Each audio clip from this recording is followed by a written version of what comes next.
Good morning and welcome back to Tabletop Tuesday here on Gaming with ADHD, where we are continuing our look at games for the smaller members of the gaming group. And today we're going to take a look at Jurassic Snack from Playroom Entertainment and Upper Deck. Now, this is a game about dinosaurs trying to eat the most leaves in the pasture and survive against the T-Rex. Now, this game is aimed at those ages 7 and up, but it still has a decent play style for older players to play with younger players. It is designed for either 2 players or 2 teams, and it's actually a pretty solid, fun little game. Not to spoil the lead. So, before we go any further, do make sure you are subscribed to the channel. I try to put out a few videos each week covering all sorts of tabletop content, from board games to miniatures to role-playing games and everything in between. So, if you like what you see, please subscribe to the channel. We'd love for you to come along.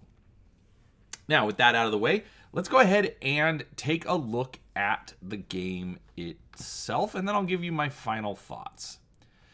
All right, so this I've actually set it up for basically just half of the game. Obviously, my infamously small work area, so I figured I would just make it a little bit easier to just condense it to give you an idea on how the rules work. You do get 4 of these pasture boards. As you can see, there are 9 circles on each, and each pasture board also has, as you can see, 2 eggs on it, 1 yellow and 1 blue. Now, the rules are going to tell you during your setup to go ahead and place your dinosaurs onto the egg spots to begin the game, but to be honest with you, I actually found that to be a bit cumbersome, because then the way that the dinosaurs sit, it makes it a little hard to populate the board. So you have these grass tokens. And so what you want to do is you want to shuffle these up. As you can see, we've got different colors and pieces of art on them. And so we'll give them a quick shuffle because I was dumb and didn't do it before I started recording. All right. But you'll then place a grass token on each space without one of the eggs. So I actually recommend moving this up to step 2 of setup. That way, like I said, it's a little bit easier to fill it in. So you'll fill that in all 4 of the pastures. I'll go through what each of the tokens means here in just a moment. All right, you'll then take one of your dinosaurs and put it on an egg of a matching color. So basically every board is going to start with 1 blue and 1 yellow Diplosaurus. All right, to start the game, blue player is going to go first, and they get to take 1 turn. Now, a turn is moving any direction in a straight line. You can't move diagonally, and you are stopped whenever you are blocked by another dinosaur, the edge of the board, a T-Rex, or you land on a space with an uneaten leaf token. So, or grass token, I should say. So, in this case, blue would go first, and we'll say we move this direction. So we would then pick up the token, look at what it is, and then take the particular action. Now, in this case, it is the Air Raid token, where you can move the T-Rex to any empty space on the board, but in this case, the T-Rex is not actually in play yet, so I would just take this and put it in front of me to save for later, because it is worth points at the end of the game.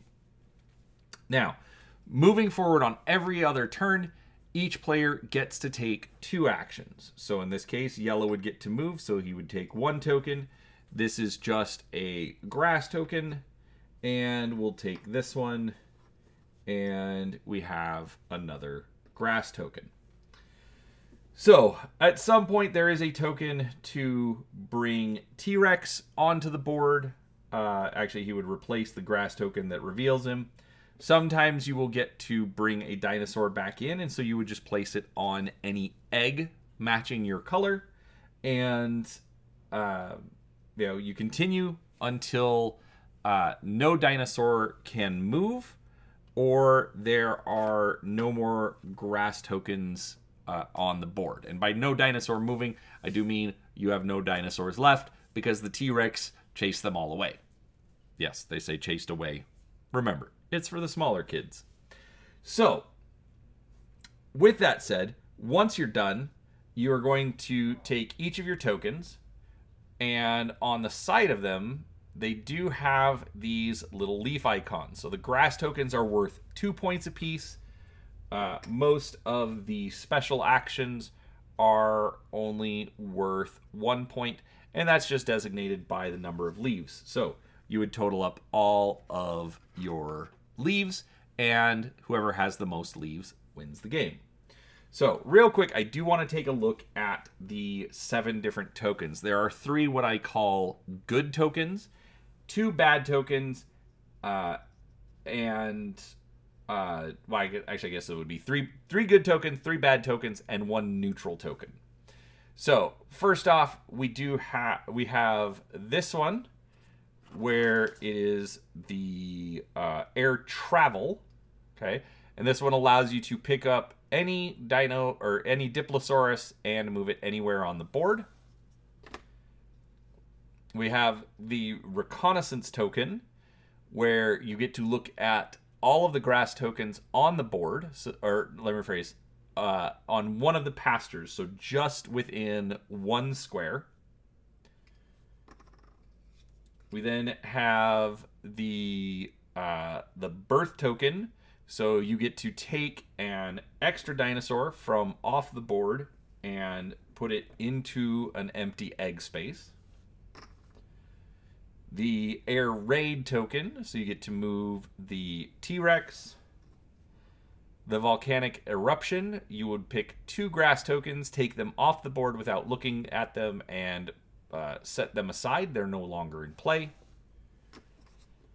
The surprise token, where you would then replace the Diplosaurus with a T-Rex.